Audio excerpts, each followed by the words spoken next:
नमस्कार व्यूअर्स, मैं हूं अमीश देवगन और आप देख रहे हैं देश का सर्वाधिक देखे जाने वाला कार्यक्रम आर पार। आज जो कहानी मैं आपको सुनाने जा रहा हूं उसकी शुरुआत ध्यान से सुनिएगा।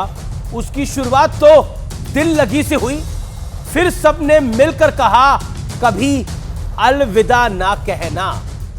इसके बाद टिकट बंटवारे का जब मौका आया, जो एक साथ खड़े थे खुद ही उनके बीच बंटवारा शुरू हो गया और इसके बाद मामला पहुंचा हम आपके है कौन तक। लेकिन यह कोई फिल्मी कहानी नहीं है व्यूअर्स, बल्कि इंडी अलायंस की हकीकत है, जिसकी शुरुआत मध्य प्रदेश से हुई।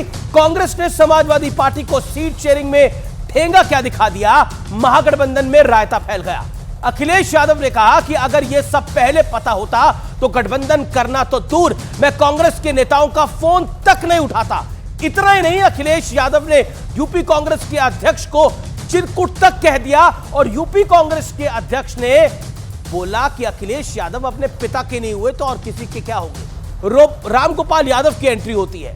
रामगोपाल यादव ने कांग्रेस के दिग्गज नेता कमलनाथ को छुटभैया नेता करार दे दिया है। यानी जो साथ होने का दावा कर रहे थे, हम साथ हैं का दावा कर रहे थे, वो पानी पी पी कर एक दूसरे को कोसने में लगे हैं। शब्द इतने खराब हो गए हैं कि कुछ शब्द मैं आपके सामने रख भी नहीं सकता। इसी बीच कांग्रेस के खिलाफ हुक्का पानी लेकर सीपीआई भी मैदान में कूद गई है और कहा है कि राजस्थान और तेलंगाना में कांग्रेस हमें सीटें दे, वरना हम कांग्रेस के खिलाफ चुनाव लड़ेंगे।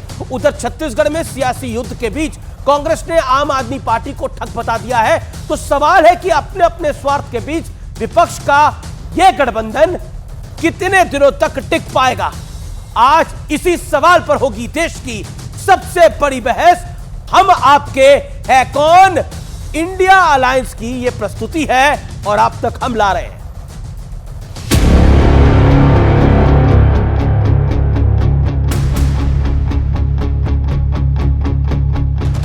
चट्टान जैसी मजबूती वाले दावे के साथ जिस गठबंधन की ताल ठोकी गई, उसका हर्ष देख लीजिए। मध्य प्रदेश में कांग्रेस ने अखिलेश को साइडलाइन क्या किया, सारा का सारा गुबार एक साथ फूट पड़ा। अगर ये मुझे पहले दिन पता होता कि विधानसभा स्तर पर कोई गठबंधन नहीं है इंडिया का, न कांग्रेस के लोगों का फोन उठाते। इसके बाद जब यूपी कांग्रेस के अध्यक्ष अजय राय ने मामले को रफा दफा करने की कोशिश की तो अखिलेश यादव ने उन्हें चिरकुट बता दिया। कांग्रेस पार्टी को कहना चाहता हूं, अपने चिरकुट नेताओं से हमारी पार्टी के बारे में न बुलवाएं। तो कहानी ये है कि मध्य प्रदेश में कांग्रेस ने सपा के साथ सीट शेयरिंग नहीं की, जिस पर अखिलेश आग बबूला हो गए। हमें बुलाया ही क्यों था अगर गठबंधन नहीं करना? हमसे साजिश और षड्यंत्र न करें। और इसके बाद इंडी अलायंस में रायता फैल गया। अखिलेश यादव ने आरोप लगाया कि कांग्रेस ने धोखाधड़ी की है। अरे भाई तो यार हमें इन पर कुछ नहीं कहना है, छुटवाइए नेता हैं ये। इस बीच सीपीआई भी कांग्रेस को आंख दिखा रही है। There are some talks going on in case of Telangana and in case of Rajasthan. If there is no agreement on seat sharing, definitely we will put up our candidates. उधर सपा ने अखिलेश यादव को भावी पीएम बताते हुए उनके poster भी लगा दिए। इसमें क्या आपत्ति है? पोस्टर लगाने का अधिकार सबको है। वहीं कांग्रेस अरविंद केजरीवाल को ठग बता रही है, तो गठबंधन के गृह युद्ध पर तंज भी जमकर कसे जा रहे हैं।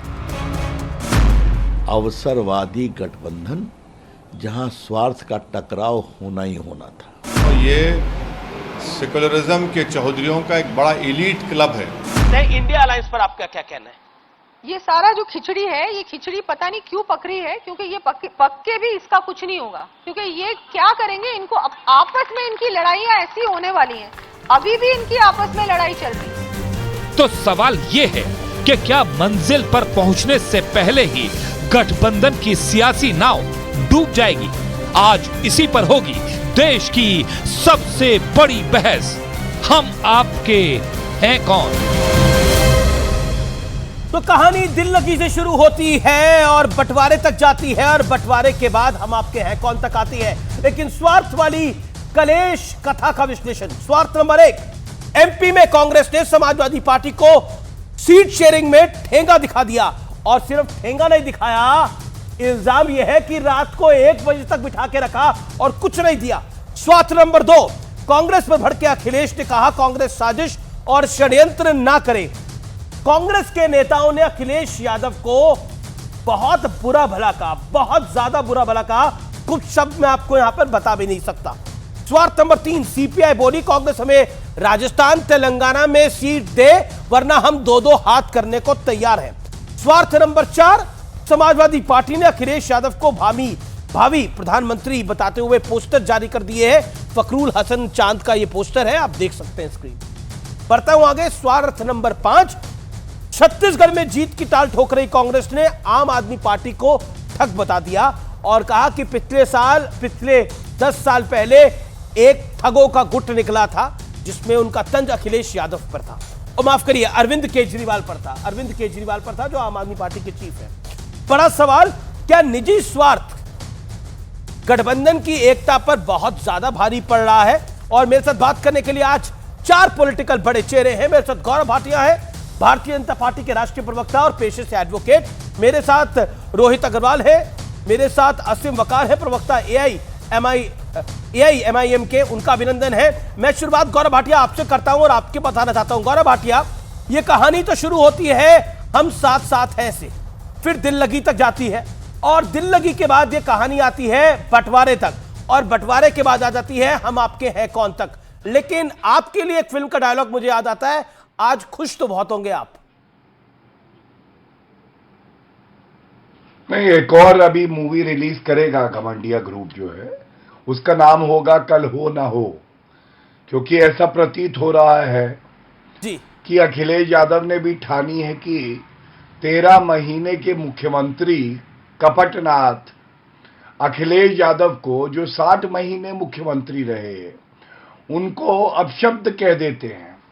आप बताइए, जो हम लोग बातें करते थे कुछ माह पहले, अमीर जी आप डिबेट देखिएगा, हम कह रहे थे ना ये घमंडिया है, आगे चल के एक दूसरे के कपड़े फाड़ेंगे, और वो सत्य होता दिखाई दे रहा है। कपड़े भी फट रहे हैं, सीटों के लिए भीख का कटोरा निकाला था अखिलेश यादव ने। अब अखिलेश यादव कह रहे हैं बेटा जब ये कटोरा घूमेगा ना तब तुम्हें देखेंगे उत्तर प्रदेश में। और ये क्यों हो रहा है मैं आपको बताऊं, इस भ्रूण हत्या के लिए कोई जिम्मेदार है तो वो गांधी परिवार और कमलनाथ है, जिन्होंने यहां पे भी कपट कर दिया। इनकी कोई वैचारिक जोड़ तो है नहीं, कोई लीडर भी नहीं है, इनके पास चेहरा भी नहीं है, ना इतने माह में ये कोई कन्वीनर दे पाए, केवल एक दूसरे को गाली देना यही इनका शौक है। इसीलिए सब कह रहे हैं कल हो ना हो। और अमीर जी देखिए, बड़ा दुख होता है जब कोई अखिलेश जी के लिए कहता है कि जो बाप का ना हुआ वो मेरा क्या होगा।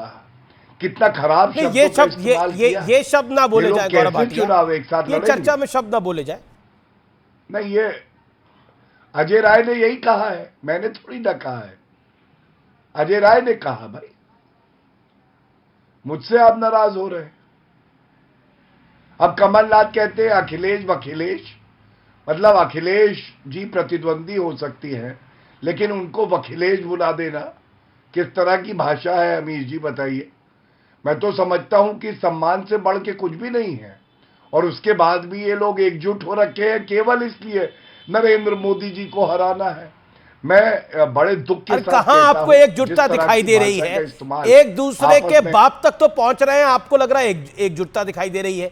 मेरे साथ तहसीन पूनावाला है। तहसीन पूनावाला, क्या आप, नमस्कार, आपका स्वागत है कार्यक्रम में। मेरा सवाल बहुत स्ट्रेट है आपके साथ। जो गौरव भाटिया कह रहे हैं ये तो होना ही था, कहानी दिल लगी और हम साथ साथ हैं से शुरू हुई और पहुंच गई हम आपके हैं कौन तक।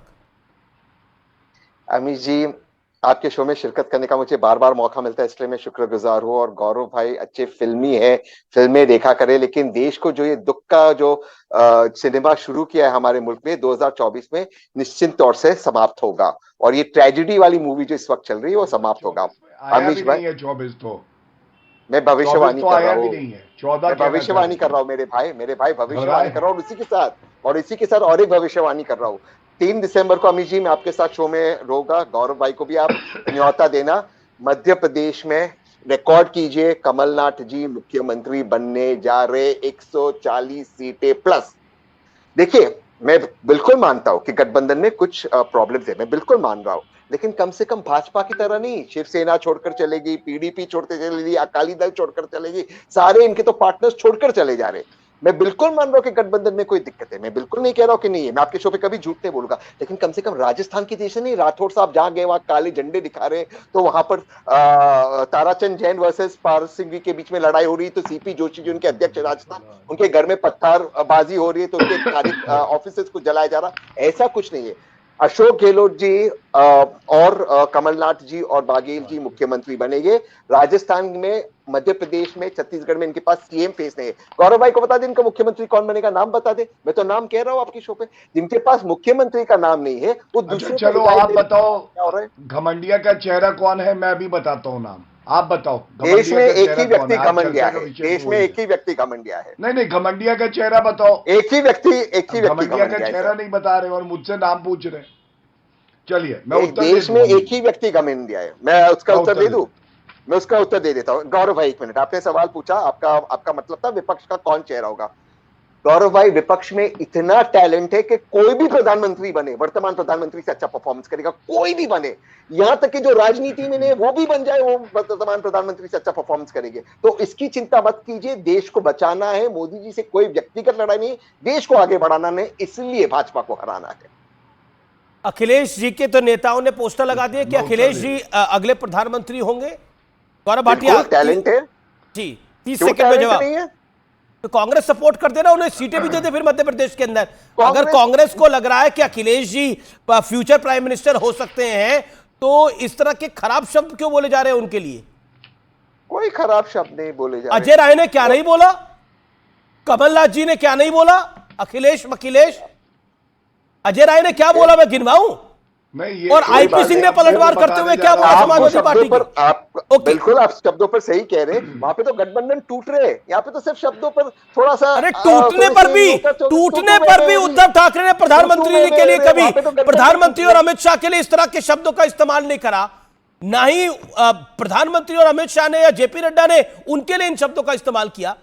मतलब बताने की जरूरत है, आईपी सिंह ने जो शब्द लिखे उनको डिलीट करना पड़ा उन्हें, उनके इतने खराब शब्द थे वो। लेकिन ठीक है, लेकिन पॉइंट ये है कि जो अभी साथ नहीं आ रहे, और ये वही अलायंस है जो एआईएमआईएम को बीजेपी की बी टीम कहता था, आज कह रहा है कांग्रेस बी टीम है। अब बताइए क्या करिएगा? ओके, मैं आ रहा हूं आपके पास, असीम वकार आऊंगा आपके पास। Gaurav Bhatia, your reaction to वो हमारे साथ पीएम के बड़े सारे कैंडिडेट हैं, अखिलेश जी भी पीएम बन सकते हैं, ये आज समाजवादी पार्टी के दफ्तर के बाहर पोस्टर लगे हैं। हाँ अमीर जी, मैं चाहे कितनी आलोचना करूं राहुल गांधी की राजनीतिक तौर पे, लेकिन समाजवादी पार्टी के प्रवक्ता बिना अखिलेश यादव के इशारे के कह नहीं सकते थे, और जो उन्होंने कहा वो उचित नहीं था, मर्यादा तोड़ता है, तार तार करता है। उन्होंने कहा राहुल गांधी पागल मंद बुद्धि है, राहुल गांधी पागल मंद बुद्धि है।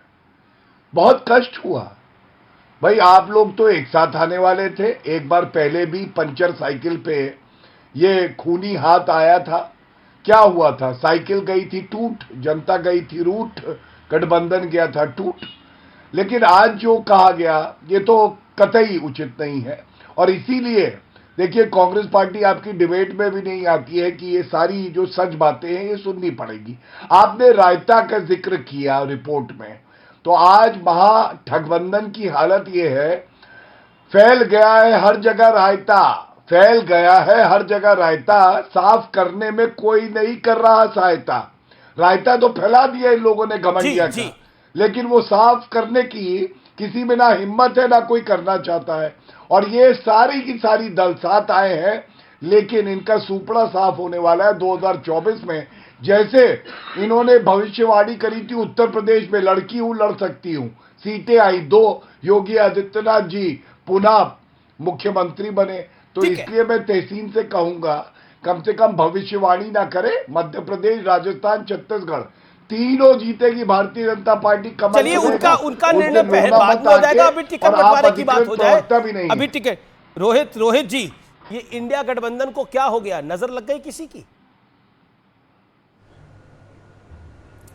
ये सभी शेरो शायरी कर रहे हैं तो हम भी शेरो शायरी कर देते हैं कि बड़ी देर कर दी मेहरबां आते आते। तो मुझे लगता है अमीश जी आपने अपने टॉपिक को चूज़ करते करते भी बड़ी देर कर दी, क्योंकि जो गलतफहमियां थी वो तो दूर हो चुकी हैं। और जो अखिलेश यादव जी का आखिरी बयान है, शायद वो आपके पास पहुंचा नहीं होगा, वो साफ साफ कहता है कि कांग्रेस और अखिलेश यादव जी के बीच में बातचीत हो चुकी है और अब कोई किसी तरीके की गलतफहमी नहीं है। हाँ, गलतफहमी अगर बाकी रह गई है तो भारतीय जनता पार्टी का जो एनडीए गठबंधन है, जो ठग बंधन है, ठग बंधन जो ठगने का काम करता है, जैसे उसने महिला आरक्षण बिल में महिलाओं को ठगा, तो क्या पता नहीं है? गौरव भाटिया बताएं कब लागू होगा ये महिला आरक्षण बिल? 2024 में। रोहित जी काउंटर सवाल है, मैं कह रहा हूं जो अजय राय ने बयान दिए उन पे गलतफहमी दूर हो गई, तो ये जो आईपी सिंह ने बयान दिया फिर उस पे गलतफहमी क्यों आ गई? बिल्कुल,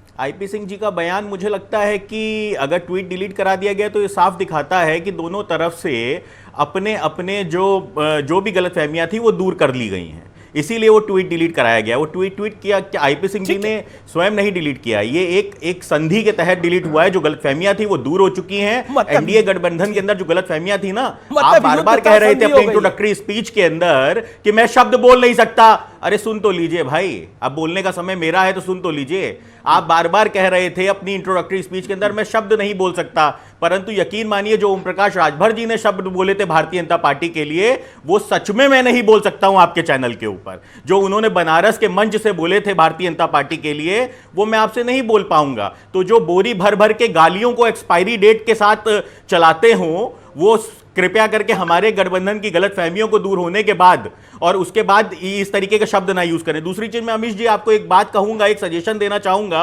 कृपया करके आप भारत के नाम को बिगाड़ा मत करिए। इंडिया नाम बहुत सुंदर है और अगर RAM लिखा होगा तो मैं राम ही पढ़ूंगा, तो वैसे ही INDIA लिखा होगा तो कृपया इंडिया पढ़िए। और अगर इंडिया पढ़ने में जिसको शर्म आती हो तो वो पाकिस्तान चला जाए, परंतु इंडिया के नाम के साथ कम से कम अपने घमंड को उसके अंदर ना डाले कि आज गौरव भाटिया जिस तरीके के शब्दों का यूज कर रहे हैं, अभी तक जितनी देर की डिबेट हुई है उसके अंदर कम से कम 10 से 12 ऐसे आपत्तिजनक शब्द हैं जो मैं रिपीट नहीं कर सकता हूं यहां पे आपके चैनल के ऊपर, जो गौरव भाटिया ने इस्तेमाल किए हैं। अच्छा, तो कृपया करके कम से कम जो शब्दों की मर्यादा है उसका भी ध्यान रखें। फुल फॉर्म नहीं होता, आपके अलायंस का एक फुल फॉर्म है, इसलिए वो इंडिया अलायंस है।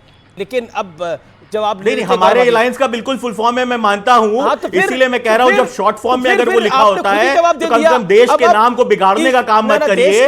क्योंकि अगर हमने कहना शुरू कर दिया ना कि भाजपा पार्टी का, लेकिन ये अलायंस देश नहीं है, लेकिन ये अलायंस देश नहीं है, इस अलायंस के बाहर भी अलायंस है, इस अलायंस के बाहर भी अलायंस है। ओके गौरव भाटिया, देश की जनता का अलायंस है। और अगर हमने कहना शुरू कर दिया ना कि भाजपा पार्टी का बाजा बजा देंगे तो मुझे लगता है सबसे पहले प्रॉब्लम बीजेपी वालों को ही होगी। तो इसलिए कृपया करके हमको भी नाम बिगाड़ने आते हैं और नाम अगर बिगाड़ने पे हम उतरेंगे तो फिर दिक्कत हो जाएगी। ओके रोहित जी, अब आपने अपनी वक्तव्य को रख लिया। ओके गौरव भाटिया, देन असीम वकार। गौरव भाटिया, देखिए अमीर जी, ऐसा है, जितनी जानकारी मेरी है, रोहित जी अधिकृत प्रवक्ता नहीं है सपा के, इसीलिए इस तरह से बयानबाजी कर रहे हैं।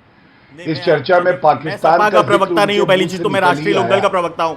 गौरव जी पहले अपना करेक्शन कर लीजिए, मैं राष्ट्रीय लोकदल का प्रवक्ता हूं, अधिकृत प्रवक्ता हूं, मैं सपा का प्रवक्ता नहीं हूं, ना मैं सपा से यहां बैठा हूं। राष्ट्रीय लोकदल के होंगे आप, ठीक है? नहीं, आप अपनी जांच करवा लीजिए। गौरव भाटिया, आप अपनी जांच करवा लीजिए, कृपया करके मेरी जांच कर लीजिए और गलत फहमी मत पैदा करिए। मैं समाजवादी पार्टी के प्रवक्ता के तौर पे नहीं बैठा हूं। अलायंस में तो हैं आप लोग, तो इसलिए आप अपनी जांच करवा लीजिए। मेरी समाजवादी पार्टी का नाम लिया है गौरव भाटिया ने, कोई खराब पार्टी थोड़ी बोली, आपको समाजवादी पार्टी का प्रवक्ता बोला है, गलतफहमी होगी उनको। नहीं, बिल्कुल समाजवादी पार्टी में रह चुके हैं गौरव भाटिया समाजवादी पार्टी में अपना करियर शुरू किया था उन्होंने, राजनीतिक। तो गौरव भाटिया को पूरा हक है समाजवादी पार्टी का नाम लेने का, हमें कोई आपत्ति नहीं है। मैं 21 भिजवा दूंगा, ये फुटेज खा रहे जबरदस्ती, मैं बता रहा हूं। अरे 2 रुपए आपको मिल जाएंगे, ट्वीट कर देना, ट्वीट कर देना, 2 रुपए आपको मिलेंगे, 2 रुपए मिलेंगे ट्वीट करने के। गौरव भाटिया, 2 रुपए मिलेंगे आपको ट्वीट करने के, हमको चिंता मत करिए। अच्छा रोहित, नहीं, हम भी इज्जत दे रहे हैं आपको, 2 रुपए हम भिजवा देंगे, ठीक है, हम 2 रुपए भिजवा देंगे आपको, 2 रुपए के हिसाब से जितने गौरव का मौका, एक second, all audience, Gaurav Bhatia 30 second, make your point, then Asim Waqar. हाँ, धन्यवाद। देखिए, ऐसा है अमीर जी, पाकिस्तान का जिक्र इनके जबान पे आ ही गया, और वो इसलिए कि सपा से इनका रिश्ता है ना, खुद ही बता रहे हैं, और पाकिस्तान से इनका रिश्ता है रूहानी, भारत से हमारा रिश्ता है हिंदुस्तानी। ये फर्क है। शफीकुर रहमान बर्क ने कहा था, पाकिस्तान भारत की चर्चा में लाने वाले आप लोग होते हैं। दूसरी बात, अखिलेश यादव को इज्जत कौन नहीं दे रहा, आप मुझे बताइए। आप मुंबई की बैठक याद करिए, अखिलेश यादव का पोस्टर में एक छोटा सा चित्र डाला हुआ था घमंडिया ने, और यहां पे आके हम लोग को बताते हैं, अरे आपके नेता को, अगर अखिलेश यादव को आप अपना नेता मानते हैं, किसने कहा अखिलेश वखिलेश? कमलनाथ ने। लड़ो तो उनसे लड़ो, कपड़े उनके फाड़ो, और यहां पे आके हमसे लड़ने लगते हैं। देखिए, इनके अंदर दमखम है नहीं, ये जो घमंडिया है ये टूटा फूटा है, और इसीलिए मैंने आपसे कहा, आप आते देखिएगा आगे क्या हाल होगा। ये आपस में लड़ेंगे, क्योंकि उत्तर प्रदेश में ना सपा का वजूद है, 3 सीटें हैं लोकसभा में सपा की, और कांग्रेस पार्टी की 1 सीट है, तो 4 सीटें 80 में, और यहां पे आके बातें करते हैं। जमीन पे कार्य करिए, अपना वर्चस्व बढ़ाइए। लेकिन आसिम वकार लड़ने आ जाते हैं रोज। आसिम वकार, क्या आपको लगता है कि ताउम्र ये आपको बी टीम कहते रहे, यानी आपकी पार्टी को, आपके नेता को बी टीम कहते रहे, लेकिन अब खुद ही नहीं तय कर पा रहे कि इनके गठबंधन में कौन सी ए टीम है, कौन सी बी टीम है, और मतलब शब्द ऐसे बोले जा रहे हैं जो शायद सार्वजनिक मंच पे बोले भी नहीं जा सकते। देखिए, हम लोगों में कहावत है कि ऊपर वाले की लाठी में आवाज नहीं होती है, लेकिन पड़ती बहुत जोर से है। ये एक गठबंधन है, छोटे भाई, बड़े भाई, मंझले भाई सब मिलकर ये एक गठबंधन बनाया, और छोटा भाई बड़े भाई को, बड़ा भाई छोटे भाई को, चचादाद भाई फूफीदाद भाई को, फूफीदाद भाई मामूदाद भाई को, सबको एक आपस में एक दूसरे को कह रहे हैं बीजेपी एजेंट। मैं बाकी भाषाओं पे नहीं जाऊंगा। कांग्रेस के प्रदेश अध्यक्ष अजय राय कह रहे हैं कि अखिलेश नाम, मतलब न जी न साहब, कुछ नहीं, कि अखिलेश यादव और समाजवादी पार्टी बीजेपी से हाथ मिलाकर उनके कहने पर उत्तरांचल में कांग्रेस को चुनाव हरा रहे थे। अखिलेश यादव जी कह रहे हैं कि कांग्रेस के लोग बीजेपी से मिले हुए हैं। मुझे पहले पता होता तो मैं हाथ ना इनसे बात भी ना करता, फोन भी नहीं करता। सर, ये नौबत है।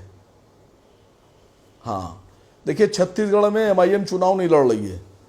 छत्तीसगढ़ में आम आदमी पार्टी ने पूरी जितनी सीटें डिक्लेयर कर दी, और कांग्रेस वाले कह रहे हैं कि आम आदमी पार्टी ठग है। ठग?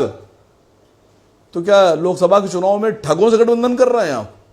भाषा पे कंट्रोल नहीं है। मैं आपको एक अमीश भाई किस्सा सुनाऊं, अभी लेटेस्ट सच्चाई का, करीब 10-15 दिन पुरानी बात है।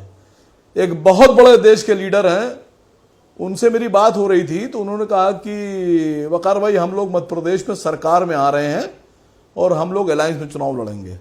तो हमने हंस के उनसे कहा, हमने कहा आपका गठबंधन टूट रहा है। अरे कहने लगे, आप ऐसी बात करते हैं, ऐसे कैसे गठबंधन टूट रहा है? हमने कहा जितना मैं कह रहा हूं उसको नोट कर लीजिए। नाराज होकर उन्होंने फोन काट दिया। फिर जब हालात थोड़े से टेढ़े होने लगे और टिकट नहीं मिले, तो अखिलेश जी के प्रत्याशियों को दिग्विजय सिंह ने बुलाकर 12-15 घंटे बिठा के भगा दिया, तो उनका फिर फोन आया, कल उस दिन आपने एक बात कही थी। हमने कहा हाँ। कल कांग्रेस क्यों हमारे साथ ऐसा कर रही है? तो हमने गठबंधन टूटेगा आपका, कल हम लोग बचाने की कोशिश करेंगे। ये सच्चाई बोल रहा हूं आपसे। मैंने कहा वो आपको इतना जलील कर देंगे, इतना ज्यादा उनके छोटे लोगों से वो गालियां बकवा देंगे आपको कि आपकी मजबूरी हो जाएगी। हमने कहा वो अभी आपका अपर हैंड है, अभी आपका इतना छोटा हाथ कर देंगे, इतना कद छोटा कर देंगे कि आपकी मजबूरी होगी कांग्रेस को छोड़ना। बहुत बड़ी बात बता रहे हैं आप ही। जब गठबंधन टूट गया तो फिर तिबारा उनका फोन आया, कहने का भाई साहब गठबंधन तो टूट गया। हमने कहा मैं आपको सलाम करता हूं, अगर आपने मेरी बात उस वक्त मान ली होती तो शायद कुछ मशवरा बेहतर दे देता आपको। पूनावाला जी मुस्कुरा रहे हैं। तो गठबंधन में नहीं है। सुनिए सुनिए, कांग्रेस पार्टी पूरे देश में कह रही है कि मुसलमान हमको मिलेगा, मुसलमान वोट हमको मिलेगा। मैं राहुल गांधी जी से सवाल पूछ रहा हूं और प्रियंका जी से पूछ रहा हूं और ये पूनावाला साहब से पूछ रहा हूं। अजय राय भारतीय जनता पार्टी के पैदाइश राजनीति में, रेवंता रेड्डी भारतीय जनता पार्टी अखिल भारतीय विद्यार्थी परिषद की राजनीति में पैदाइश, और नाना पटोले भारतीय जनता पार्टी की पॉलिटिकल पैदाइश। इन तीनों को कांग्रेस ने अपने स्टेट प्रेसिडेंट बनाया है। पूरे देश में मुसलमान वोट चाहिए। 28 स्टेट में से एक भी मुसलमान आपका प्रदेश अध्यक्ष नहीं है। वोट आपको पूरा चाहिए, वोट आप लेंगे पूरा। पूनावाला बीजेपी के लोग लाके हम पे लाद देंगे आप। तहसीन और उसके बाद में असीम वकार कह रहे हैं कि इतना जलील कर देगी कांग्रेस, इतना जलील कर देगी और इतना छोटा बना देगी अपने गठबंधन के पार्टनर्स को कि सबको अंत में छोड़ना ही पड़ेगा, कोई ऑप्शन नहीं बचेगी। अभी भी हम देखें तो जलालत तो खूब करी है कांग्रेस ने इस बार। अमित जी, वाकई आज आपके शो में मुझे जो मौका मिला है, मैं वाकई अपने आप को खुश नसीब समझता हूँ। ये रिकॉर्ड ब्रेकिंग शो है आपका, रिकॉर्ड ब्रेकिंग।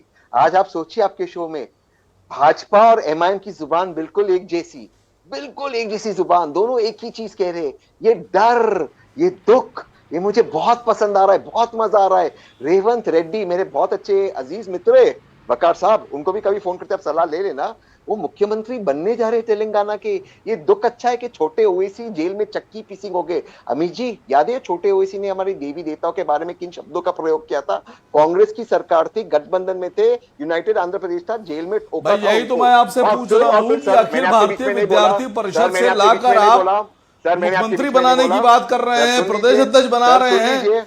मैं तो मुसलमानों से कह रहा हूँ कि सवाल तो पूछिए एक बार। अमित भाई, जरा एक्सपोज कर रहा हूँ तो ये दुख अच्छा है, ये दर्द अच्छा है। ये कैसे ठोका था ना जेल के अंदर। नहीं, मैं एक्सपोज नहीं हो रहा हूं सर, एक्सपोज आप हो रहे हैं। सुनिए, अरे मेरे भाई सुनिए, जैसे भाजपा की सरकार आई, छोटे ओवैसी जिन्होंने ऐसे शब्दों का प्रयोग किया जिसमें कोई संदेह नहीं कि देवी देवताओं का अपमान किया। अरे भाई, मैंने तो सच्चाई बोली है। मैं टेक्निकल बात करता हूँ सबूतों के आधार पे। बकार भाई, मैंने आपके 3 अध्यक्षों का नाम लिया है, तीनों बीजेपी की पैदाइश है, तीनों बीजेपी से आए हैं। आप उन पे बात नहीं कर रहे हैं। की उम्र की हो, जरा सुन लीजिए मेरी बात बकार सर, सुन लीजिए। आप मेरे अब्बा की उम्र की हो, सुन लीजिए मेरी बात। अरे हम आपके दादा की उम्र के हैं, आप अरे सुन लीजिए, थोड़ा सुन लीजिए, सुन लीजिए। अभी आप निपुल चूसते हैं। जी जी जी, कोई नहीं, मैं भी हूँ। शीशी दे बना के बेटे की उम्र का, आपके बेटे की नहीं, बोनी का निपल की शीशी बना के दे भी आपको। अभी इतनी व्यक्तिगत बातें करनी है, सब बोलिए। अरे मैं तो दादा की उम्र का, आपके परदादा की उम्र का। ये कि कांग्रेस की सरकार आ रही है, आप मेरे पे जो आप तो पैम्पर पहन के खाली जी गब्बे पे बैठ कर बोलना है बोलिए, मुझे कोई फर्क नहीं आपको। चूसेंगे आप, निक्कर बोलिए, पैम्पर बोलिए, मुझे भी फर्क नहीं पड़ता भाई। ये दुख अच्छा है, ये घबराहट अच्छी है, मुझे बहुत अच्छा लग रहा है। थोड़ा और मुस्कुराइए। और आपको और एक खबर दे देता हूँ वकार भाई, उत्तर प्रदेश में भी गठबंधन चालू रहेगा, वेस्ट बंगाल में भी रहेगा। और कांग्रेस और इंडिया अलायंस और समाजवादी पार्टी, ये मुसलमानों की, हिंदुओं की राजनीति नहीं करती, ये भारतीयों की राजनीति करती। नहीं, बोलने दीजिए अमित जी, बोलने दीजिए। अगर इतना गाली खाने के बाद, इतना जलील होने के बाद भी अगर गठबंधन चालू रहेगा तो लानत ऐसी राजनीति पर साहब, थू है ऐसी राजनीति पर कि अगर इतनी गालियां खाने के बाद भी गठबंधन चालू रहेगा तो थूकता हूं मैं ऐसी राजनीति पर। लानत है उन लोगों पर गालियां खाने के बाद भी राजनीति करेंगे और गठबंधन में रहेंगे। अच्छा, एक मिनट, एक लाइन दीजिए, एक लाइन दीजिए। मैं कभी भी व्यक्तिगत नहीं होता, बट जो जिस तरह की बात वकार भाई कर रहे हैं, हमेशा बहुत शालीन बात करते हैं। निक्कर, पैम्पर, वो बॉटल थूकना, ये ठुक्कर चाटने की किसकी परंपरा है तो मैं भी जानता हूँ, ये तो मैं भी जानता हूँ। तो इसलिए मुझे नहीं। ठीक है, रोहित अग्रवाल कुछ कहना चाहते हैं। रोहित अग्रवाल, असीम वकार ने बोला कि ऐसे अगर ऐसे ही गठबंधन होना है और इतनी जलालत होनी है तो मैं ऐसे गठबंधन को नमस्ते करता हूं, ऐसे गठबंधन में जाना पसंद नहीं करता। रोहित अग्रवाल, अब देश के अंदर देश के अंदर एक ही राज्य में इनका अस्तित्व है, तेलंगाना उससे भी खत्म होने जा रहा है, तो दर्द होना तो मुझे लगता है स्वाभाविक है। और आज तो कम से कम ये एक्सपोज हो गए पूरी तरीके से कि भारतीय जनता पार्टी की पिच के ऊपर अब कौन खोल रहा है, भारतीय जनता पार्टी की पिच के ऊपर अब कौन खेल रहा है, इंडिया गठबंधन कौन तोड़ने चाहता है, इंडिया गठबंधन, वो तो साफ साफ दिख रहा है। अब तो असीम भाई को तो दुख होना स्वाभाविक है, क्योंकि एक ही राज्य में है, वो भी थोड़े से जगह पे, अब वहां भी समाप्त होने जा रहे हैं। अब क्या करेंगे? अब तो भाजपा का जो सूटकेस आता था उसका भी वजन कम हो जाएगा, तो अब क्या होगा असीम भाई का? तो मुझे लगता है कि भाई असीम भाई का जो दुख है वो मुझे लगता है कि बोला भाजपा का जो सूटकेस आता था वो भी बंद हो जाएगा के तहत। असीम वकार हाँ नहीं बिल्कुल, अब जब तेलंगाना के अंदर एक छोटे से हिस्से में ये थे, जब वहां से भी समाप्त हो जाएंगे। क्या कहा इन्हीं ने? अगर कोई कहने की बात हो, उतारा जाता था कि इंडिया गठबंधन को कमजोर करो, अब इनको कौन सीटें देगा, अब इनको कौन वो सूटकेस भिजवाएगा? तो अब तो वो तो इन्होंने एक्सपोज कर दिया है पूरी तरीके से स्वयं को खुद ही। अभी आपके चैनल पे ही एक्सपोज हुए हैं पहले राउंड में कि भारतीय जनता पार्टी के साथ कैसे मिलके इंडिया गठबंधन को तोड़ना चाहते हैं, इनकी कितनी इच्छा है, तीव्र इच्छा है। ये मुसलमानों के ठेकेदार बनना चाह रहे हैं। अरे ऐसी बातों पे आवाज आना बंद हो जाती है, स्वाभाविक है, ऐसी बातों पे आवाज आना बंद हो जाती है। भाई आपकी आवाज बखूबी आ रही है, परंतु मैं समझ सकता हूं देश की जनता ने और देश के मुसलमानों ने अब आपको आवाज देना बंद कर दिया है, पर आप समझ नहीं पा रहे हैं। देश के मुसलमान आपको बहुत पहले नकार चुके हैं, पर आप जबरदस्ती मुसलमानों के ठेकेदार बनके गंभीर आरोप लगाया कि बीजेपी से सूटकेस आता है पहुंचेगा नहीं के पास। आपने आरोप लगाया, जवाब ले लेते हैं। नहीं अब जवाब अब आपने निरंतर बोला ना। रोहित ने स्वीकार कर लिया। रोहित आपके बीच में नहीं बोले असीम वकार आपके बीच में नहीं बोले। रोहित जी मेरा निवेदन आप भी ना बोले। ओके 40 सेकंड असीम वकार रिप्लाई। नहीं देखिए देखिए बताऊं आपसे, जयंत चौधरी साहब के पिताजी अजीत चौधरी साहब भारतीय जनता पार्टी के साथ सरकार में रहे, मिनिस्टर रहे, न जाने कितने सूटकेस और कितने ब्रीफकेस और कितने होलडाल भर के पैसे अंदर कर लिए, ये हमको दे रहे हैं। ये भी तथ्य है, देश जानता है कि कौन बीजेपी के साथ रहा।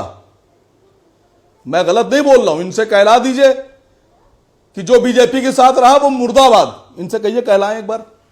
जिसने बीजेपी से हाथ मिलाया, गठबंधन सरकार में रहा या मंत्री बना, उस पर सामने से थे। इनसे कहिए कहलाइए एक बार। हम तो अटल बिहारी वाजपेयी जी की भाजपा के साथ सामने से थे, आप तो पर्दे के पीछे से आते हो, आप तो पर्दे के पीछे से सूटकेस लेके जाते हो। अरे तो कहिए ना कि जो बीजेपी के साथ है, जो बीजेपी के साथ है वो गद्दार है। तो अब आपको क्यों समझ में आ रहा है, आपको क्यों दर्द हो रहा है? पर आप हवा निकल गई एक मिनट के साथ सूटकेस का सौदा करते हो। रोहित आप इन पर सूटकेस का आरोप लगा रहे हैं, लेकिन गाली गलौज तो इंडिया अलायंस में हो रही है ना। एक दूसरे के बाप की याद तो इंडिया अलायंस के लोग अपने एक दूसरे को दिखा रहे हैं ना। क्या असीम वकार ने बोला ये? क्या ओवैसी ने बोला? क्या गौरव भाटिया ने बोला? क्या बीजेपी ने बोला? नहीं बोला ना रोहित अग्रवाल। और जो राजभर ने बोला और जो संजय निषाद ने बोला, तो जब राजभर ने बोला तो नहीं दिखाया था क्या? तब वो अलायंस में थे क्या बीजेपी के साथ? और क्या राजभर तब अलायंस में थे? वो क्या सवाल बड़ा डायरेक्ट है। रोहित अग्रवाल इधर उधर की बात मत करिए। क्या राजभर तब अलायंस में थे? राजभर तब अलायंस में थे? हाँ या ना बोलिए। जवाब है अलायंस में नहीं थे। और व्यूअर्स अब आइए देखते हैं ट्वीट मोटरोला के फोन से। मोटरोला के फोन से शौर्य का सवाल है इंडिया अलायंस के ऊपर, और गठबंधन का पीएम कौन होगा? इंडिया अलायंस के गठबंधन का पीएम कौन होगा, ये एक सवाल है। लेकिन हम रुकेंगे एक ब्रेक के लिए, लेकिन ब्रेक के बाद एक बहुत बड़ी खबर इंडिया अलायंस के ऊपर है। ब्रेक के बाद वापस आ रहे हैं आर पार में।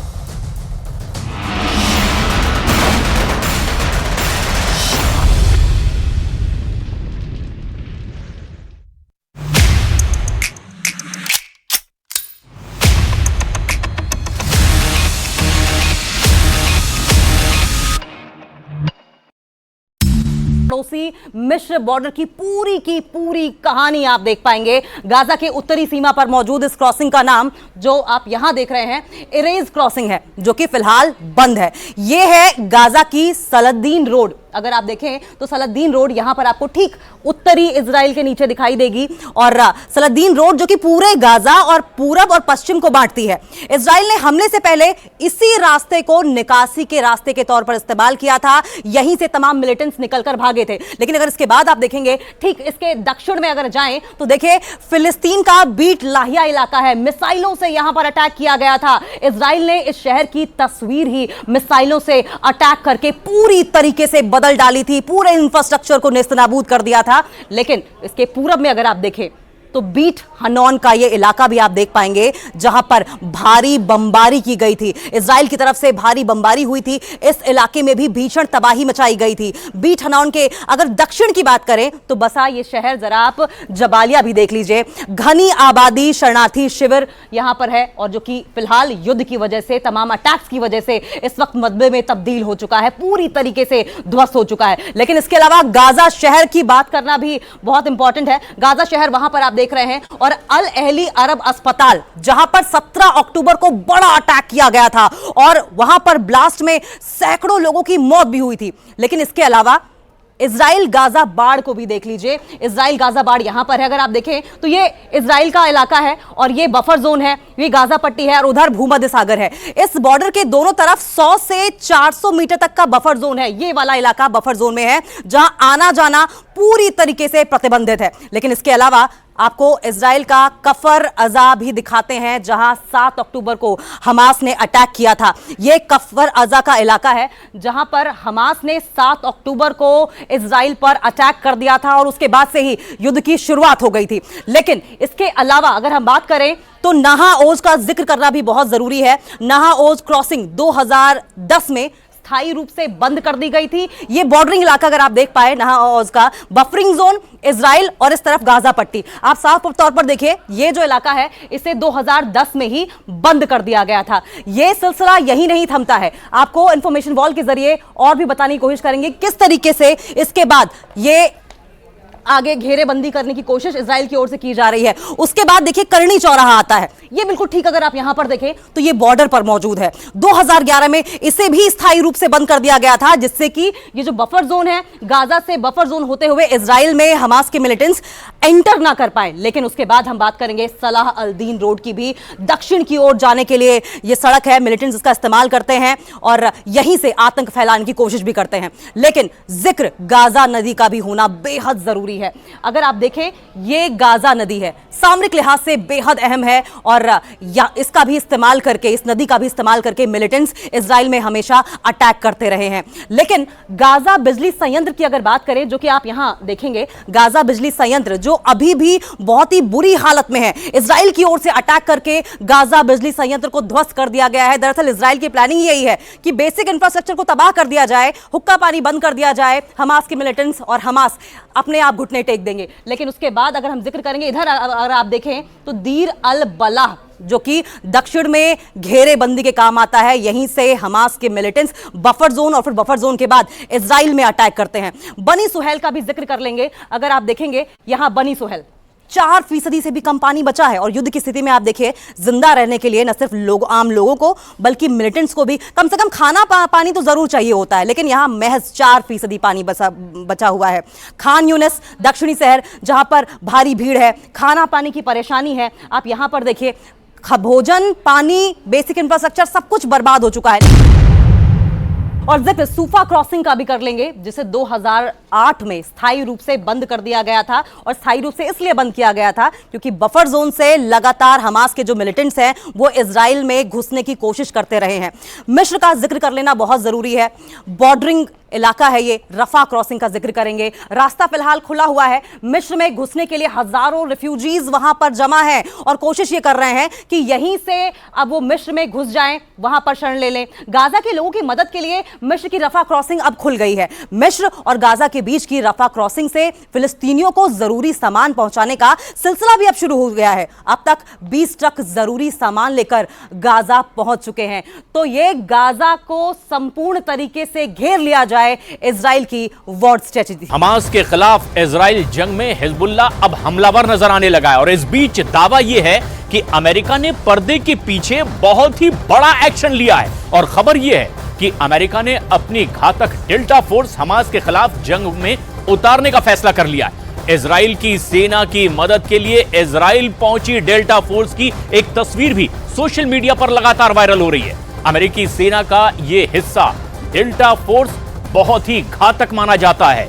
इसने Osama bin Laden, Saddam Hussein से लेकर के तमाम बड़े मिशनों को अंजाम तक पहुंचाने का काम किया।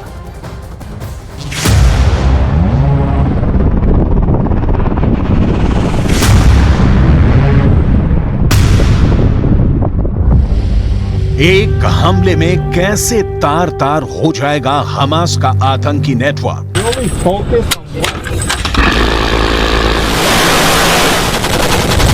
हमास की सुरंगों वाला वार भी कैसे होगा बेअसर। हमास के पंजे से इजरायली बंधकों को कौन छोड़ाएगा।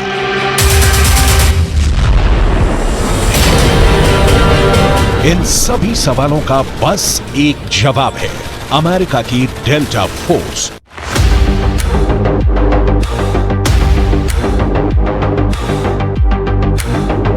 एक ऐसी फोर्स जो गाजा में हमास के खिलाफ चल रहे युद्ध पर दिन के 24 घंटे या कहें कि सेकंड दर सेकंड नजर बनाए हुए है।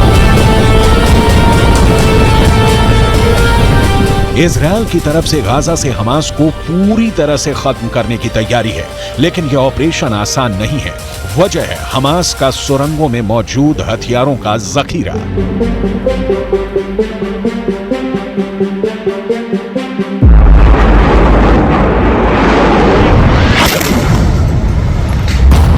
गाजा की सुरंगों में कैसे चुन चुन कर मारे जाएंगे हमास के आतंकी, इसके लिए अमेरिका के स्पेशल फोर्स ने कैसा प्लान तैयार किया है उसे हम आगे बताएंगे। लेकिन उससे पहले अमेरिका के स्पेशल फोर्स के बारे में जान लीजिए, जिनके बारे में दावा किया जा रहा है कि वो इजरायल की धरती पर लैंड हो चुके हैं।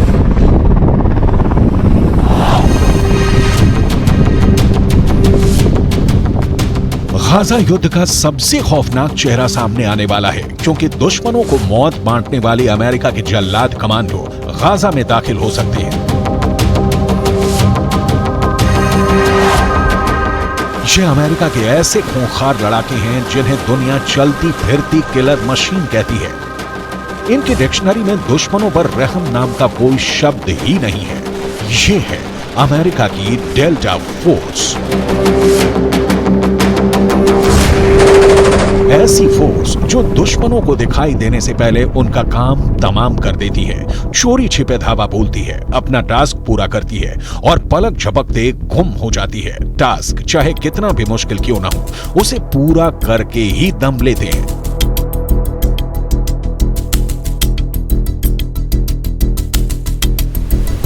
इजरायल युद्ध में इनकी मौजूदगी के 3 मकसद हो सकते हैं। पहला मकसद हमास के आतंकियों में दहशत पैदा करना, दूसरा मकसद हमास के खिलाफ ग्राउंड ऑपरेशन को अंजाम देना और तीसरा और सबसे अहम मकसद हमास के आतंकियों को मौत के घाट उतारना।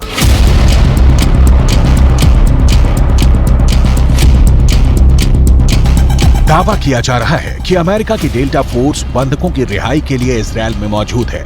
दावा किया जा रहा है कि अमेरिका के राष्ट्रपति जो बाइडेन ने तेल अवीव में डेल्टा फोर्स के कमांडरों से मुलाकात की थी।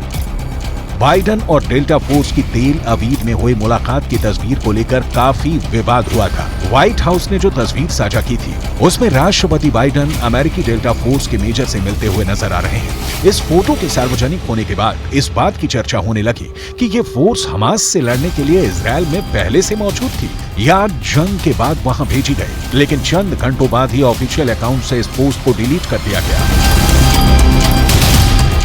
हमास के खिलाफ जंग में इजरायल की मदद के लिए अमेरिका ने सबसे घातक डेल्टा फोर्स को तैनात कर रखा है। इसकी एक तस्वीर सोशल मीडिया पे वायरल हो रही है। अब तक ये माना जा रहा था कि शायद अमेरिका अप्रत्यक्ष तौर पे इस युद्ध में शामिल हो, लेकिन राष्ट्रपति बाइडेन की डेल्टा फोर्स के कमांडो के साथ तस्वीरों ने सब कुछ साफ कर दिया है। अमेरिका के डेल्टा फोर्स ने कई महत्वपूर्ण मिशन को अंजाम दिया है, चाहे ओसामा बिन लादेन को मारने की बात हो या फिर सद्दाम हुसैन को पकड़ने की बात या फिर अफगानिस्तान से तालिबान को खदेड़ने का मामला हो। तमाम मिशनों में अमेरिका के डेल्टा फोर्स की बहुत ही महत्वपूर्ण और अहम भूमिका रही। अमेरिका की डेल्टा फोर्स खास तौर पर आतंकवाद विरोधी मिशनों में शामिल होती है। बंधकों को बचाने और आतंकवादी ठिकानों को तबाह करने के लिए ऑपरेशन चलाने में माहिर है।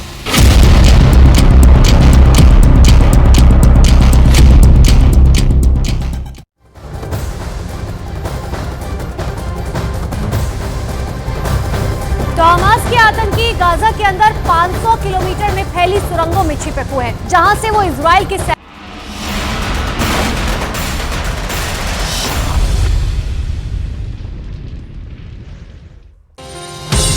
मोटोरोला भारत का सबसे अच्छा 5G स्मार्टफोन ब्रांड प्रेजेंट्स आर पार में आज का मुद्दा। वेलकम बैक व्यूअर्स, आप देख रहे हैं इस समय आर पार और इस समय की बहुत बड़ी ब्रेकिंग स्टोरी है। सीधा उसका रुख कर लेते हैं और बड़ी खबर इस समय की है कि एसपी नेता आईपी सिंह का बेहद विवादित ट्वीट और राहुल गांधी पर बेहद विवादित टिप्पणी करी है। ऐसे शब्द बोले हैं जो हम बता नहीं सकते, लेकिन कुछ शब्द मैं बता रहा हूं। झूठी मोहब्बत की दुकान है, राहुल वंशहीन है, यह कहा है। विवाद बढ़ने के बाद ट्वीट को डिलीट कर दिया है। राहुल के बारे में बेहद आपत्तिजनक बयान दिया है। समाजवादी पार्टी के नेता प्रवक्ता आईपी सिंह ने अखिलेश यादव के बेहद करीबी माने जाते हैं और यह बड़ी स्टेटमेंट उनकी तरफ से आई है।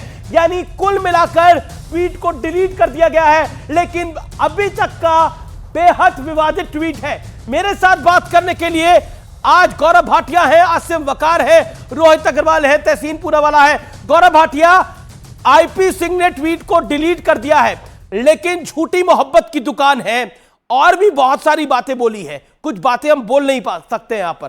गौरव भाटिया।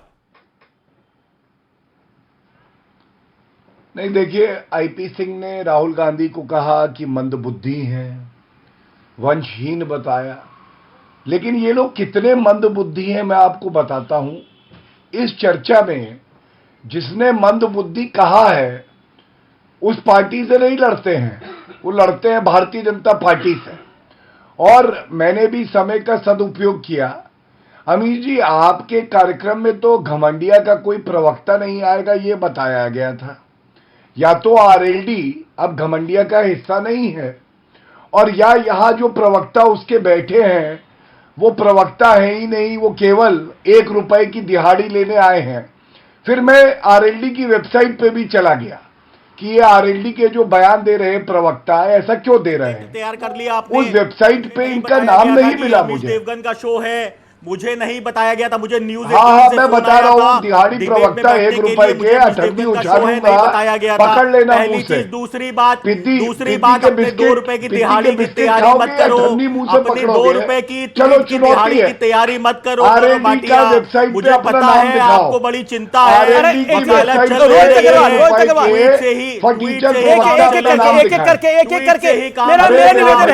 एक 40 सेकंड आप दोनों को दे दूंगा। पहले गौरव जी बोल रहे हैं। 2 रुपए के हिसाब से आपके कंटेंट का पैसा पहुंच जाएगा। और आरएलडी की वेबसाइट पे, अमीर जी शांत करा लीजिए, आरएलडी की वेबसाइट पे मैं चुनौती दे रहा हूं, अगर ये चवन्नी छाप प्रवक्ता अपना नाम बता दे। मुझे तो ऐसा लग रहा है यही मंदबुद्धि है, असली मंदबुद्धि यही व्यक्ति है। और अब मैं एक बात बताता हूं, हटाइए इनको, कहा चवन्नी छाप के बीच में पड़ेंगे। ये लोग आ जाते हैं शौकिया चवन्नी कमाने। अरे कभी हमारे ऑफिस की तरफ से आओ, 1 रुपया उछाल लूंगा। नहीं, देखिए, भाषा की मर्यादा रखें। नहीं, बड़ी बात आज क्या है। जी। अच्छा, वो अभी वो बता रहे थे जो भाषा वो भी गलत था, वो भी गलत था। उनको मैंने वेबसाइट पे अपना नाम बताया के हिसाब से तुम्हारी दहाड़ी मिल जाएगी। वेबसाइट पे अपना मुझे नाम पता है तुम्हारी वकालत नहीं चल रही। जब से समाजवादी पार्टी छोड़ी है तुमने, तब से तुम्हारी दिहाड़ी नहीं मिल रही है तुम्हें। मुझे पता है तुम्हारी वकालत भी बंद हो गई है। 2 रुपए के हिसाब से तुम्हारा हिसाब हो जाएगा, इसकी चिंता मत करो। भाजपा पार्टी के प्रवक्ता तुम्हारी दिहाड़ी 2 रुपए के हिसाब से मिल जाएगी। पहले स्वयं भी तो देखो, पहले अपने आप को 2 रुपए दिहाड़ी के प्रवक्ता। विषय पर आइए, मेरे चर्चा में दिन भर ढूंढने के चक्कर में समस्या में परेशान रहते हो। कृपया करके अपनी व्यवस्था देखो, अपनी व्यवस्था देखो। अरे नहीं हो पाया भाई, मत आओ खेलने, बुरा लगा ना। पर देखिए रोहित अग्रवाल, आप नाराज आसिम वकार पे हो गए। बुरा तो आपको लगेगा ही। गौरव, एक सेकंड रोहित अग्रवाल जी, आप नाराज आसिम वकार पे हो गए, आप नाराज गौरव भाटिया पे हो गए। एक सेकंड 2 रुपए की दिहाड़ी पे अगर अरे ठीक है, किसको कौन सी दिहाड़ी मिल रही है इस विषय पर नहीं, तो आपको बुरा तो ऑडियो डाउन करिए, ऑडियो डाउन करिए। देखिए बार देखिए, दिहाड़ी पे भी लोग काम ही करते होंगे ना, मजदूर आदमी दिहाड़ी पे काम करते होंगे। अब कहाँ है उनके पीछे पड़े हुए हैं आप लोग। तो मेरा निवेदन है कि उससे बाहर निकलिए। और रोहित अग्रवाल सवाल सुनिए, आराम से बैठिए, अभी उनका ऑडियो डाउन है। बुरा तो लगेगा ही। रोहित अग्रवाल, आप आसिम वकार को से गुस्सा हो रहे हैं, गौरव भाटिया से गुस्सा हो रहे हैं, लेकिन ये सब कुछ आईपी सिंह ने बोला है, ये सब कुछ अजय राय ने बोला है, ये सब कुछ कमलनाथ जी की तरफ से बोला गया है। तो गुस्सा आपको इन पर क्यों निकाल रहे हैं गुस्सा? पॉइंट ये है ना, इन्होंने तो उनको नहीं बोला था बोलने के लिए, या बोला था? अमीश देवगन जी, हाँ, नहीं, अमीश देवगन जी, मैंने आपको शुरुआत में ही कहा था, बड़ी देर कर दी मेहरबान आते आते। जितनी भी गलतफहमियां थी वो सॉर्ट आउट हो चुकी हैं, और जिसने भी जो बोला था उसकी माफी मांग चुका है और या ट्वीट डिलीट कर चुका है। आप स्वयं बता रहे हैं कि ट्वीट डिलीट हो चुका है। आज की डेट में कोई गलतफहमी इंडिया गठबंधन के अंदर नहीं है। इंडिया गठबंधन पूरी मजबूती से एनडीए के झूठ का पर्दाफाश कर रहा है। तो ये सीपीआई क्यों कह रहा है कि हमें टिकट नहीं देंगे तो हम उम्मीदवार लड़वाएंगे? दिक्कत होती है। तो सीपीआई क्यों कह रहा है कि हमें उम्मीदवार नहीं देंगे तो अगर हमें सीट नहीं देंगे तो हम भी अपना कैंडिडेट लड़ाएंगे? इंडिया अलायंस बाद में इंडिया गठबंधन 2024 के केंद्रीय चुनाव के लिए बना है, ये हम सब जानते हैं, हम सब भली भांति समझते हैं। इंडिया गठबंधन 2024 के चुनाव के लिए बना है। ठीक है, आसिम वकार, ठीक है, okay, you made your point, Asim Waqar, विदाई होने जा रही है। ऑडियो डाउन करिए इनका, आसिम वकार 30 सेकंड। देखिए, सबसे पहली बात तो एक बात बोल दूं कि ये हम लोग यहाँ पॉलिटिकल आइडियोलॉजी को लेकर बैठे हैं। हम आपस में, हमारी किसी से ना कोई जाति दुश्मनी है, ना हम जाति प्रहार करने के कायल हैं। पर्सनलाइज नहीं होना चाहिए सर। पार्टी की पॉलिटिक्स हो रही है, पार्टी की अपने एजेंडे के मैनिफेस्टो के हिसाब से बात रखिए, ठीक है ना। मसला सिर्फ ये है कि आरएलडी के प्रवक्ता जी को ये बात बेहतर पता है कि ये अलायंस 2024 के लोकसभा के लिए था, अखिलेश जी को नहीं पता था। वो कूद गए मध्य प्रदेश में, कह रहे हैं सीटें लाओ। वो कह रहे हैं कि हमको पता होता कि हमको खाली लोकसभा के लिए रखा गया है तो हम हाथ ना मिलाते। तो अब हम क्या कहें इसमें? आप अंदाजा लगाइए खाली इस बात पर कि क्या बेहतरीन बात की है कि राष्ट्रीय अध्यक्ष समाजवादी पार्टी को पता ही नहीं था। इनको पता था, हजरत को, आरएलडी को पता था। मैं तो आरएलडी का नाम लूंगा। दूसरी बात सर, मैंने एक बात बोली थी कि हमारे तहसीन पूनावाला साहब चले गए, दिख नहीं रहे स्क्रीन के ऊपर। मैंने बहुत छोटी सी बात पूछी थी कि भारतीय जनता पार्टी से लोगों को लाकर और आप स्टेट के प्रेसिडेंट बनाकर, और आप चाहते हो कि मुसलमान बेवकूफ़ है आपको वोट दे दे। आप इसी बात का दबाव बना रहे हो। तेलंगाना में अभी चुनाव हो जाने दीजिए, बहुत लंबी टाइम नहीं लगेगा। अभी रिजल्ट आ रहा है सर, 3 तारीख को रिजल्ट आ रहा है, और उसके बाद मालूम पड़ जाएगा कि आपके रेवंत रेड्डी जो है वो मुख्यमंत्री बनेंगे या वापस बीजेपी में जाएंगे, या वापस बीजेपी में जाएंगे। मैं तो तेलंगाना के लोगों से कह रहा हूं कि अगर रेवंत रेड्डी को वोट देना है तो समझ लो तुमने बीजेपी को वोट दिया। ओके। जिस आदमी की स्टार्टिंग बीजेपी से हुई है उसकी आइडियोलॉजी बीजेपी की। तहसीनपुरा वाला जवाब, तभी उसने बीजेपी से स्टार्ट किया। तहसीनपुरा वाला रिप्लाई तहसीनपुरा वाला। तहसीन अमीश जी, मैं हमेशा एक बात कहता हूँ, कुत्ते पालनी चाहिए, बिल्ली पालनी चाहिए, गलतफहमी नहीं पालनी चाहिए। तो ये जो गलतफहमी एमआईएम के प्रवक्ता आपके शो पे पाल रहे, वो पालना बंद कर दे। रेवंत रेड्डी मुख्यमंत्री बनने जा रहे, वो बिल्कुल मुख्यमंत्री बनने जा रहे। और मैं सुन रहा था अभी ट्विटर पे, क्योंकि मुझे उस वक्त क्लियर सुनाई नहीं दे रहा था। मैं कह रहा हूँ कि बीजेपी अरे मेरे भाई, अब दोबारा से बीच में, अरे मेरे भाई जी, अब तहसीनपुरा वाला को मौका दीजिए ना 30 सेकंड अपनी बात को रखने का। वो आपके मैं जैसे बीच में बोलता हूँ, आप जैसे मैं बोलता हूँ, ये दर अच्छा है, ये दर बहुत अच्छा है, ये जेल का दर है, अच्छी बात है, वो जाएगी जेल में। बट और एक बात देखिए, ये आपके शो के ऊपर बार बार, ये तीसरी या चौथी बार वकार भाई ने बात की, मुसलमान वोट की बात नहीं चल रही। हम भारतीय के वोट लेते, चाहे वो हिंदू हो, मुसलमान हो, आदमी हो, औरत हो। किसको जेल भेजेंगे आप? जेल किसको भेजेंगे आप? मुसलमान वोट धमकी किसको दे रहे हैं? और मुझमें किसको जेल भेजेंगे आप? चैनल पर बैठ के धमकी दे रहे हैं, जेल किसको भेजेंगे आप? ये अच्छी बात है। जो किसको जेल भेजेंगे? धमकी किसको दे रहे हैं आप? ये जानना चाह रहा हूं। देवी देवताओं को गाली देगा वो जेल में जाएगा।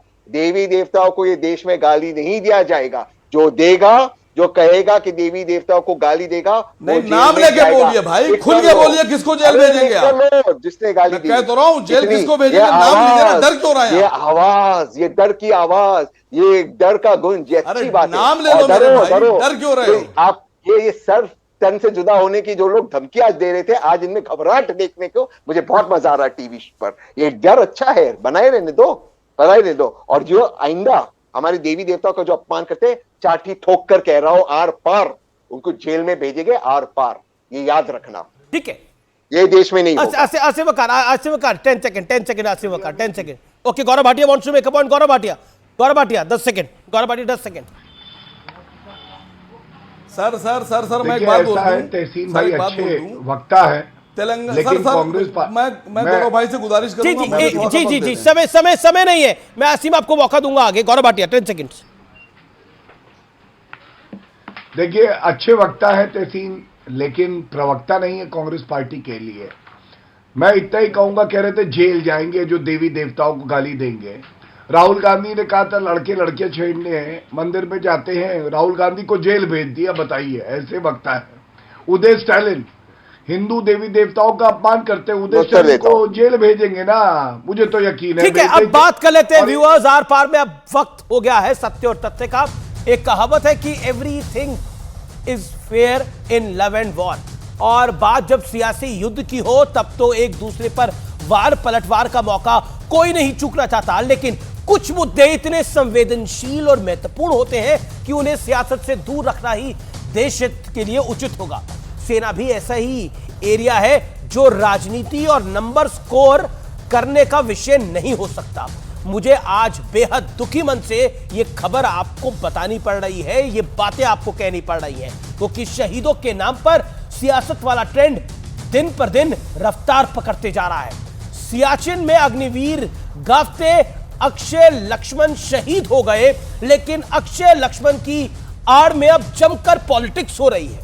कांग्रेस के बड़े नेता राहुल गांधी ने ट्वीट कर अग्निवीर योजना पर ही सवाल खड़े कर दिए गए हैं। राहुल गांधी ने कहा है कि शहीद के परिवार को सरकार की तरफ से कुछ नहीं मिलेगा।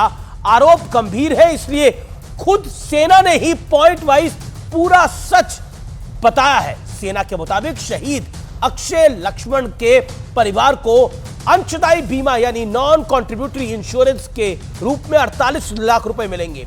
शहीद के परिवार को 44 लाख रुपए की अनुग्रह राशि यानी एक्स ग्रेशिया मिलेगा। अग्निवीर द्वारा कंट्रीब्यूट की गई सेवा निधि मिलेगी, इसमें सरकार का भी समान योगदान होगा, साथ ही ब्याज भी शामिल होगा। मृत्यु की तारीख से पूरे 4 साल होने तक बचे कार्यकाल का पैसा मिलेगा, यानी करीब 13 लाख रुपए। इसके अलावा armed forces battle casualty fund यानी सेना की तरफ से 8 लाख रुपए का योगदान दिया जाएगा। साथ ही आर्मी वाइफ्स के वेलफेयर एसोसिएशन की ओर से भी तत्काल 30,000 रुपए की आर्थिक सहायता मिल जाएगी। लेकिन पैसा महत्वपूर्ण नहीं है, कुर्बानी शहादत महत्वपूर्ण है, और ये सब कुछ मिलकर 1 करोड़ 13 लाख रुपए से ज्यादा की मदद होती है। कुछ दिन पहले भी पंजाब के अग्निवीर अमृतपाल सिंह की मृत्यु पर सियासत की कोशिश हुई थी। कहा गया था अग्निवीर अमृतपाल का सैन्य सम्मान के साथ अंतिम संस्कार ना होना शहीदों का अपमान है। तब भी सेना ने ही आगे आकर सच को बताया था। अग्निवीर अमृतपाल सिंह ने ड्यूटी के दौरान खुद को गोली मारकर आत्महत्या कर ली थी। ऐसे मामलों में सैन्य सम्मान के साथ अंतिम संस्कार की इजाजत नहीं है। यह नियम अग्निवीर समेत तमाम आर्म्ड फोर्सेस में लागू होता है।